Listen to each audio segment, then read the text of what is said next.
Regard sur l'actualité, madame, monsieur, bonjour et bienvenue. Au sommaire de ce numéro, la zone de libre-échange continentale est effective. En effet, 44 pays de l'Union africaine ont signé le traité instituant cet accord commercial lors du sommet extraordinaire de Kigali au Rwanda. Ce traité ou accord commercial le plus important dans le monde en termes d'échanges commerciaux, de biens et de ressources humaines. Le différend entre la Grande-Bretagne et la Russie vire à la crise diplomatique. Par solidarité avec Londres, la quasi-majorité des pays de l'Union européenne, 25 au total, dont l'OTAN, l'Organisation du traité de l'Atlantique Nord et les États-Unis, ont expulsé tour à tour des agents de renseignement ou diplomates russes, leur intimant l'ordre de quitter leur territoire le plus vite possible. Et de son côté, Moscou attend faire la riposte, se dit prêt à agir de même à l'encontre des pays occidentaux. Et le ministre russe des Affaires étrangères, Sergei Lavrov, n'est pas tendre avec ces pays occidentaux qu'il qualifie de chantage colossal des pays occidentaux. Carles Puigdemont, le leader indépendantiste catalan en exil en Belgique, sous le coup d'un mandat d'arrêt européen, vient d'être arrêté par la police allemande de retour du Danemark. Vive protestation et manifestation populaire à Barcelone où des milliers de Catalans exigent sa libération. Pour en parler, j'ai plaisir à recevoir Florent Kwame, consultant expert en communication. Bonjour Florent. Bonjour Marius. Heureux de te revoir. Et puis aussi, alors Florent Kwame, pour nos téléspectateurs, c'est quoi une zone de libre-échange en quelques mots? La zone de libre-échange continentale, telle que prescrite par l'Union africaine, est une zone où désormais tous les échanges commerciaux se feront sans qu'il ait une question de fiscalité, sans qu'il ait des empêchements quelconques. C'est-à-dire toute personne peut entrer et ressortir d'un territoire à un autre sur les 55 pays qui forment le continent africain.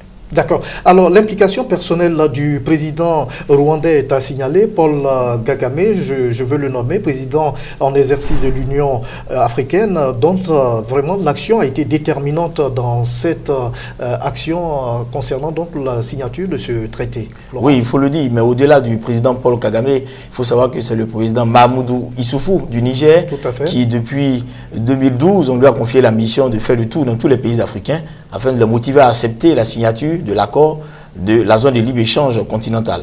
Et cela n'a pas été facile dans la mesure où le Nigeria, qui est la première économie africaine, bien sûr, est à l'écart. Elle semble dire en tout cas que cet accord ne conviendrait pas à son idéal pour le développement économique de l'Afrique, vu que certains pays africains sont trop petits économiquement et que cela va être ressenti sur les économies les plus fortes. Ça, c'est entre autres quelques raisons qui sont données ça et là.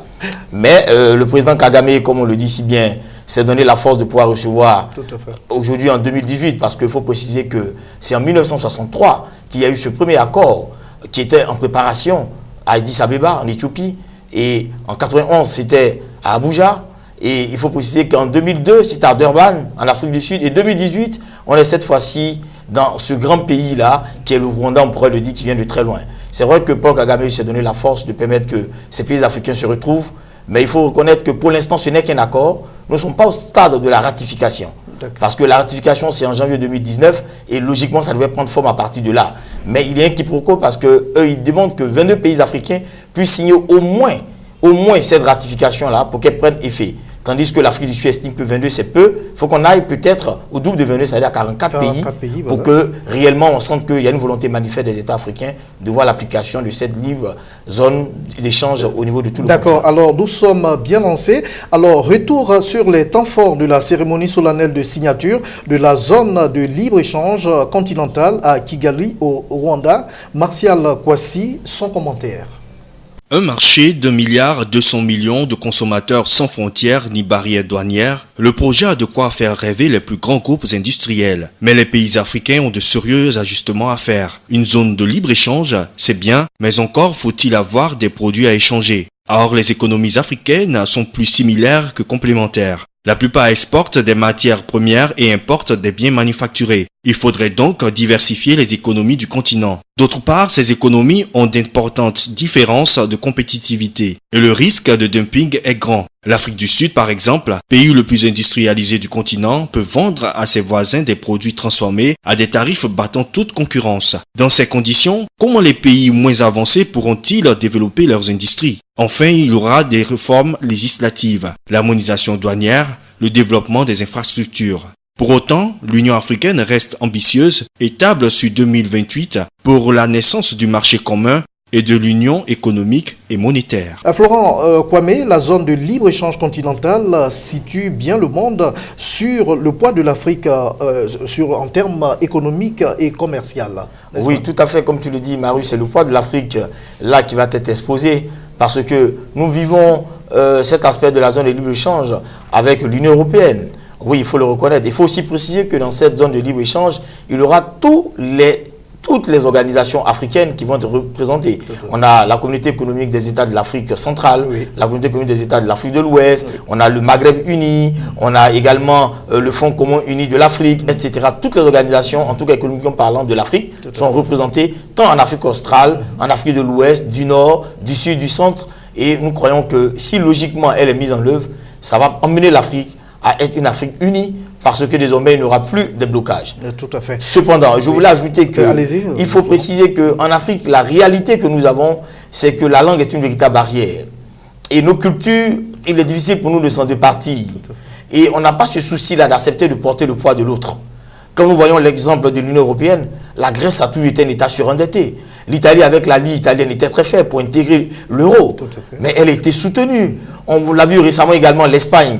Il y a 5 années en arrière, qui était en pleine récession économique. Mais la France et l'Allemagne sont venus la soutenir pour la garder dans l'euro. Et c'est cela l'esprit d'une union. On espère que pour l'Afrique, cette union sera une réalité. Bien, on ne va pas non plus éluder la question, car certains pays africains, vous l'avez dit tantôt, partent naturellement défavorisés dans cet ensemble. Absolument.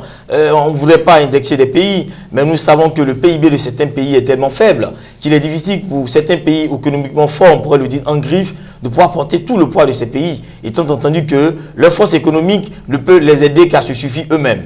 Mais cela dit, les forces économiques comme le Nigeria, reconnu partout en Afrique, qui se mettent à l'écart, il faut davantage continuer à les courtiser. Il ne s'agit pas de pouvoir frapper d'ostracisme certains pays africains qui ne voudraient pas intégrer cette zone de libre-échange. Non, il faut que toute l'Afrique soit unie pour qu'elle soit forte. Si l'Afrique n'est pas unie, cette zone de libre-échange sera une zone de libre-échange de façade, parce qu'elle ne va pas atteindre les objectifs escomptés. Voilà pourquoi nous croyons que, comme l'a dit l'Afrique du Sud, je partage ce point de vue, il ne s'agit pas d'aller trop vite et de produire une zone de libre-échange qui ne prendra pas effet réellement. On aura encore des clivages de part et d'autre, on aura encore des guerres, des crises, on aura encore beaucoup de méfiance des uns vis-à-vis des autres. Vraiment, ça va coucher d'une souris et ça sera une fois de plus le ridicule qui sera servi à l'Afrique, qui en a déjà trop souffert du ridicule. Bien alors à quoi faudrait-il s'attendre pour que ce traité profite à l'ensemble donc des pays signataires? Nous estimons qu'il faut prendre le temps, comme l'a dit l'Afrique du Sud. Janvier 2019, c'est trop tôt. Il faut davantage étudier. Il faut renflouer les caisses des économies les plus faibles en griffe, c'est-à-dire les aider à pouvoir régler des problèmes internes économiquement pour qu'en venant dans ces zones, ils aient quelques atouts pour qu'ils ne soient pas toujours le pauvre qu'il faut toujours soutenir et que moi, à tout moment, il faut que je l'aide pour qu'il soit au même niveau que moi. À un moment donné, je dirais, mais moi, je m'écarte. On a vu en griffe, c'est une digression, la question de Air Afrique, comment Air Afrique est mort en Afrique. Certains pays africains refusaient de cotiser. Et quand le président Houphouët-Boigny donnait beaucoup d'argent pour qu'Air Afrique vive avec certains pays africains, à un moment donné, le vieux a dit, mais je suis fatigué, je ne peux plus laisser mourir l'Afrique de sa belle mort. Et l'Afrique n'a plus un flambeau aéronautiquement parlant. Et il ne faudrait pas que nous en arrivions là. Et j'estime qu'il faut prendre le temps de préparer davantage ces zones de libre-échange. Janvier 2019 est trop tôt pour une ratification. Et 22 États, franchement, c'est trop peu. C'est 55 pays en Afrique désormais. Ce n'est pas 53 pays. L'Afrique grandit et elle doit grandir avec tout le monde et tous ensemble former un front. Déjà donc, 44 pays ont signé l'acte fondateur, mais le grand absent de cet accord, c'est bien sûr, vous l'avez indiqué, le Nigeria. Qu'est-ce qui n'a pas marché? Oui, il faut préciser que le Nigeria était au départ hésitant. Après, ils ont donné un accord de principe. Et des jours avant la rencontre de Kigali au Rwanda, le président nigérian Buhari a eu à faire appeler pour dire que malheureusement le Nigeria ne participerait pas. Mais comme je l'ai dit, le Nigeria est un pays africain. Et dans notre zone, c'est l'OPEP, où le Nigeria est représenté, qui fait honneur à l'Afrique, l'Organisation des pays producteurs de pétrole. C'est une forte économie. Le Nigeria, c'est plus de 100 millions d'habitants. Et nous savons qu'elle compte pour l'Afrique, elle compte pour le monde parce qu'elle draine l'image de l'Afrique à travers le monde. Si le Nigeria ne le veut pas, c'est parce que le Nigeria estime qu'il ne faudrait pas aller parce qu'il faut aller. Ce n'est pas une question de leadership? Ce n'est pas une question de leadership parce que les pays africains, pour l'instant, en termes de démographie, en termes d'espace, en termes de potentialité économique, le Nigeria porte le flambeau, qu'on le veuille ou non. L'Afrique du Sud, c'est vrai, a pris une petite envolée, mais le Nigeria reste le géant de l'Afrique et c'est indiscutable. Il faut continuer davantage à échanger le Nigeria pour prendre en compte toutes les appréhensions du président nigérian et tous ceux qui gèrent les questions économiques au Nigeria pour que l'Union africaine en tienne compte avant que nous puissions aller véritablement à cette lieu d'échange. Et comme l'a dit l'ancien président de la Commission de l'Union africaine, M. De Souza, ancien ministre béninois, oui. Il souhaiterait que cette lieu d'échange puisse se faire de façon régionale. Qu'on le fasse dans la zone de l'Ouest, qu'on le fasse dans la zone australe, dans la zone du Nord, dans la zone du Sud, et après on va fédérer chaque zone que de vouloir faire une zone d'échange générale pour tout le monde d'un seul coup. Je crois que ça mérite d'être médité. Oui, la question mérite d'être étudiée. La crise diplomatique entre la Grande-Bretagne et la Russie, de l'escalade verbale, le monde occidental, l'Union européenne, les États-Unis, par solidarité avec Londres, expulsent à grand renfort diplomatique des agents de renseignement russes de leur territoire. Une action sans précédent depuis la guerre froide qui frise en tout cas une crise diplomatique, nous l'avons dit. C'est votre avis, Florent Kwame? Oui, je crois que nous félicitons d'abord la réélection du président russe, Vladimir Poutine. Mais en même temps, nous savons que la Russie est passée maîtresse dans l'art de faire des assassinats et des empoisonnements à distance. Et cela n'est pas à ignorer. Quand aujourd'hui, la première ministre britannique, de main de maître, décide d'expulser des agents diplomatiques russes sur le territoire britannique, nous croyons que cela a été étudié en amont et ça ne s'est pas fait ipso facto comme ça. C'est parce qu'il y avait des faits qui ont précédé. C'est vrai que cet homme clé qui a été assassiné avec sa fille, qui a été empoisonné du moins avec sa fille. Oui, Sergei Skripal. Skripal est un agent clé de Poutine en son temps. Et il a joué un très grand rôle auprès de Poutine. C'est un sachant. Aujourd'hui, sa vie est menacée et la Grande-Bretagne lui donne une forme d'asile qui ne dit pas son nom, où il est dans un exil doré. Et aujourd'hui, il aide davantage la Grande-Bretagne à connaître la Russie de Vladimir Poutine et à davantage prendre des dispositions parce que, il faut le dire en griffe, Poutine est l'homme le plus puissant du monde. On parle de l'Amérique, mais ce n'est pas les États-Unis d'Amérique, c'est la Russie. Et Poutine est l'homme le plus puissant du monde parce que tout était réuni pour que Poutine ne puisse pas être réélu. Mais le monde entier a constaté qu'il a été réélu haut les mains sans difficulté. Tout a été fait pour que Poutine, au niveau des Nations Unies, ses prises de position ne soient jamais prises en compte. Mais nous voyons la question de la Syrie, Poutine reste le même et il continue de guider et d'orienter les Occidentaux à aller dans le sens de ce qu'ils voudraient pour que la Syrie reste ce qu'elle est, avec toujours Bachar en tête. Mais tous ces élans montrent que Poutine est puissant, il n'est pas un faiblard. Alors cela dit, il faut préciser que c'est un véritable criminel et il n'est pas pour la démocratie, c'est dommage, c'est ce qu'on aurait souhaité de lui. Militairement il est fort, mais démocratiquement il est très faible. Cet empoisonnement émane de lui et au-delà de lui, on salue les actions par solidarité des pays de l'Union européenne qui savent pertinemment qu'il ne faut pas attenter à la vie parce que c'est sacré la vie. Et on peut être libre d'avoir des positions, mais on n'est pas libre de détruire la vie de l'autre. Suivons donc ce reportage de la chaîne Euronews.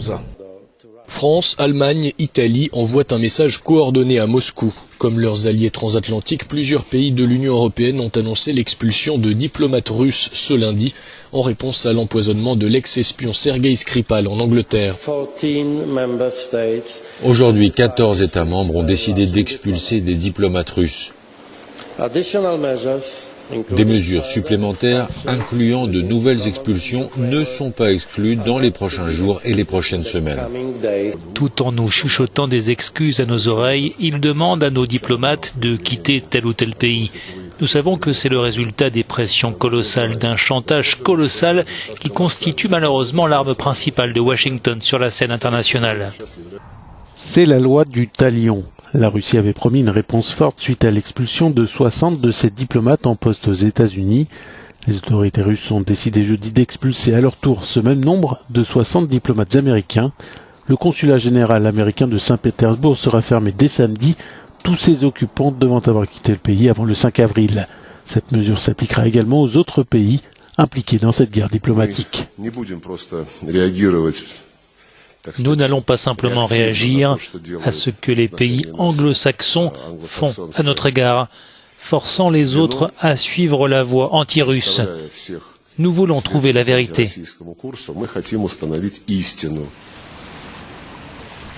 Ce conflit diplomatique fait suite à l'empoisonnement du russe Sergei Skripal, un ex-agent double, et de sa fille Yulia, le 4 mars dernier à Londres. La première ministre britannique Theresa May avait directement accusé le pouvoir russe de ces tentatives d'assassinat. Alors Florent Kwame, à qui profite le crime? Vous l'avez dit, vous avez décrit Vladimir Poutine comme l'homme le plus puissant, mais avec un déficit démocratique en tout cas connu et affirmé. Je veux parler de l'empoisonnement de l'agent double Sergei Skripal et sa fille. À qui profite le crime? Ouais, c'est vrai, l'empoisonnement de Skripal et sa fille profite d'abord à la Russie. Parce que c'est un sachant, et Poutine ne veut pas et ne voudrait aucunement qu'il puisse avoir sur un territoire européen qui Andriy est perçu comme un territoire adversaire vis-à-vis de lui, une personne capable et censée de dire des choses le concernant et qui bien évidemment seront des choses justes parce que c'est un vrai sachant. Il a travaillé dans l'antre et dans l'ombre de Poutine pendant plusieurs années. Il a participé à faire de Poutine ce qu'il est. Et aujourd'hui, le voir à l'écart de Poutine, Poutine ne souhaiterait aucunement l'admettre. Alors, les Russes ont des méthodes d'empoisonnement qui sont très délicates et subtiles. Tout le monde le sait. Ils ont des empoisonnements qui le font, qui sont déterminés dans le temps. Ils peuvent te donner une simple poignée de main et tu es parti pour un assassinat silencieux avec un empoisonnement, bien sûr, qui va dater de quelques années. Lorsque la date arrive, elle se déclenche aussitôt, c'est corrosif et tu meurs. Et je crois que l'Angleterre sait pourquoi. Ils n'ont pas demandé matière à échanger. Ils ont accusé vertement le président Poutine et la Russie parce que tout est réuni pour savoir que cet empoisonnement émane de la Russie. Ce problème aussi, cette escalade véritablement donc amène à se poser des questions, cette escalade entre les puissances occidentales et la Russie, et c'est un fait avéré. Est-ce qu'on peut aller dans le sens de la transformation de cette escalade en une confrontation militaire? Non, je ne pense pas que nous puissions en arriver là.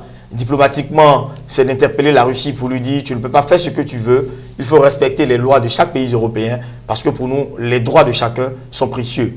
C'est dans cette dimension que cela pourrait être perçu. Cela ne pourra aucunement conduire, je pense, véritablement à une escalade militaire qui va emmener à des conflits. Mais cela dit, cela peut être mis dans la besace et être conservé pour d'autres actions. Ça permet davantage de montrer aux yeux du monde entier ce que est réellement Poutine, qui se targue d'être un démocrate, mais qui ne l'est pas réellement. Parce que pour lui, la liberté d'expression n'a jamais existé en Russie, elle n'existera jamais. Voilà pourquoi toute personne qui est libre de partir de lui, lui admet que personne n'est libre de partir et de le quitter. Il faut l'exterminer pour que nul ne puisse savoir quoi que ce soit de lui. Et je crois que c'est ce que les Occidentaux retiennent davantage de lui. Et cela va servir pour les relations futures et qui emmènera les Occidentaux à être très méfiants vis-à-vis de tout accord à signer avec la Russie. Mais sache que quand l'Occident se réunit avec l'Amérique, avec elle bien sûr, pour montrer à un autre État européen que vous n'êtes pas au-dessus de tout le monde entier, forcément l'Occident gagne avec la question mérite donc d'être traitée avec sérieux. Une chose aussi que cette crise met en lumière, c'est la place importante que prend le renseignement dans le dispositif des pays occidentaux. Florent Kwame. Absolument, nous savons, il y a cela quelques années, le président Obama avait été pillé, la chancelière Angela Merkel avait été pillée, mais par les mêmes Russes. Et nous savons également que Donald Trump, leur implication dans son élection, les Russes, et il faut reconnaître que mondialement, les Russes semblent se poser comme les plus grands experts en matière de renseignements généraux. Et ils ont des actes criminels très silencieux, desquels les Européens se méfient, parce que, bien évidemment, ils utilisent toutes les méthodes. Alors, à quoi s'attendre de la part de la Russie, de Vladimir Poutine, quand Moscou menace à son tour de riposter, faire de la rétorsion à l'égard donc des pays occidentaux? La Russie a-t-elle véritablement les moyens de le faire? Oui, la Russie a quelques moyens, mais pas tous les moyens. La Russie est le premier producteur de pétrole de l'Europe. On le reconnaît, le gaz naturel de la Syrie, mais la Russie a la main là-dessus. C'est tout ça la force économique de Poutine. Cependant, toute cette richesse, on ne sait pas comment elle est repartie. On constate qu'une bonne partie de la Russie est très pauvre et une autre partie est extrêmement riche, dont Poutine en tête. Et cela dit, au-delà de cela, la Russie a de grands échanges économiques où elle renfloue les caisses des pays européens parce qu'elle échange énormément, elle achète beaucoup avec des pays européens tels que la France, l'Allemagne, la Finlande, l'Autriche, le Danemark, etc. et même la Hollande. Le lait, les matières grasses, etc., etc. Donc, il ne faudrait pas fermer le robinet à ces pays lors des échanges commerciaux. Je crois que de part et d'autre, chacun arrivera à arrondir les angles. On suivra également avec beaucoup d'intérêt le développement donc de cette crise diplomatique. Exilé en Belgique depuis la proclamation d'indépendance de la Catalogne, le leader indépendantiste Carles Puigdemont était sous le coup d'un mandat d'arrêt européen. Alors qu'il rentrait du Danemark pour la Belgique, il fait l'objet d'un contrôle de police qui donc l'appréhende, la police allemande. Les événements vont ainsi donc s'accélérer. Il est arrêté, gardé en prison avant d'être présenté à un juge. Carles Puigdemont sera fixé sur son sort dans un délai de 60 jours. Florent Kwame, peut-on croire avec exactitude qu'il va être extradé et remis donc à la justice espagnole? C'est difficile de l'annoncer déjà, mais tout semble être réuni pour que nous en arrivions à une extradition. C'est vrai que la Belgique a joué sur le temps, mais je ne pense pas que les Allemands puissent en faire de même. Et il existe une coopération judiciaire entre l'Allemagne et les Espagnols. Et je crois que c'est tout cela qui est en train de se jouer. Et dans cette arrestation, c'était de savoir est-ce que lui ne tirait pas les ficelles pour emmener encore les Barcelonais à toujours ne pas reconnaître l'autorité de Madrid sur toute l'Espagne. Et c'est tous ces éléments qui vont être analysés parce qu'il y a une puce qui avait été mise dans son véhicule avec un autre objet qui le pistait et dont il n'avait pas connaissance. Et ayant pris connaissance, il a même porté plainte depuis hier contre l'État belge parce que son véhicule est parti de la Belgique pour que dans ses virées vers la Finlande, le Danemark, en retournant vers la Belgique, il soit pris à une frontière allemande et aujourd'hui gardé en vue en attendant que la procédure s'accélère. Et cette plainte, on attend de voir la suite. Mais cela dit, tout semble être réuni pour que nous arrivions à une extradition. D'accord. Alors, de l'autre côté, on donne de la voix en région catalane, principalement donc à Barcelone, où donc les populations se sont levées, manifestées pour réclamer à corps et à cri donc la libération de leurs dirigeants. Alors, Madrid a du mal à faire respecter la légalité. Comment peut-on expliquer cela? Oui, cette légalité, elle est respectée dans tous les autres territoires espagnols. Même chez les Catalans, elle est respectée en partie. Parce que tous les Catalans ne sont pas pour plus du monde. Mais cela dit, nous croyons que la monarchie, dans ses prises de décision, a un peu quelquefois fauté la démocratie. Et il y a une forme d'appel à la République, comme cela s'est fait en France, comme cela s'est fait dans plusieurs autres pays européens, auxquels les Catalans aspirent. Peut-être qu'ils parviendront, mais je crois que c'est déjà trop tôt. Avec toute la monarchie. Le roi d'Espagne. Le roi d'Espagne, du moins toute la monarchie, ne permettrait pas que leur autorité soit de mise et soit complètement détruite au profit des Catalans. Et qui vont finir par contaminer toutes les autres régions de l'Espagne, Bilbao et toutes les autres zones. Et ça va être difficile. Parce que Carles Puigdemont, ses actions ne peuvent pas permettre de changer l'ordre monarchique actuel, je ne pense pas. En tout cas, un homme politique ivoirien le disait, il faut mater la rébellion. Retour sur les faits avec Roland Monca, notre reporter. Le leader indépendantiste catalan Carles Puigdemont demeure en détention en Allemagne en attendant sa probable extradition vers l'Espagne. La justice allemande dispose de 60 jours pour statuer sur le cas du prisonnier politique catalan. C'est en substance ce qui ressort de son audition lors de sa rencontre avec un juge du tribunal régional de Kiel lundi 26 mars 2018. En effet, arrêté dimanche à la frontière allemande avec le Danemark alors qu'il était en voiture, le chef des indépendantistes catalans, qui est accusé de sédition et de rébellion par le gouvernement espagnol, s'était exilé en Belgique pour échapper aux charges qui pèsent contre lui et qui lui ont valu un mandat d'arrêt européen. Son arrestation a provoqué une vague de protestations et d'indignation. Fustigée pour son dédain manifeste suite à cette arrestation, la chancelière allemande Angela Merkel, par la voix de son porte-parole Steffen Seibert, a qualifié l'Espagne d'état de droit démocratique et a relevé qu'il régnait une confiance toute particulière entre les autorités judiciaires des pays membres de l'Union européenne. Le parti catalan Generalitat, qui regroupe les indépendantistes, entend recourir désormais à la clairvoyance et à la probité de l'Union européenne afin de lui soumettre la situation. Notons que Carles Puigdemont est inculpé avec 12 autres responsables indépendantistes de rébellion, crime passible en Espagne de 30 ans de prison et de détournement de fonds publics. En cause, la tentative ratée de sécession par référendum de l'automne 2017. On le constate, l'Union européenne est embarrassée par le cas Carles Puigdemont. C'est important pour l'Allemagne de faire exécuter ce mandat d'arrêt européen? Oui, l'Allemagne, c'est un pays germanique, c'est un pays scandinave. Ils ont des méthodes un peu trop rigides. Ça dépendra. Et vous savez qu'en matière de loi, chaque pays est autonome. Et il est difficile de leur dicter des principes. L'Allemagne dit qu'elle se référera à la législation en la matière. Et c'est vrai que l'Espagne a déjà fait une commission rogatoire avec un juge pour assister également à la première instruction de Puigdemont. On verra la suite. Mais je crois que l'Espagne plaide pour qu'on puisse accepter de l'extrader. La Belgique a joué sur le temps et ne l'a pas fait. Et aujourd'hui, l'Allemagne va le servir sur un plateau. Et je crois que cela est de son propre fait parce que dans une telle situation, il faut éviter de trop circuler parce que nous sommes dans une zone de l'Union.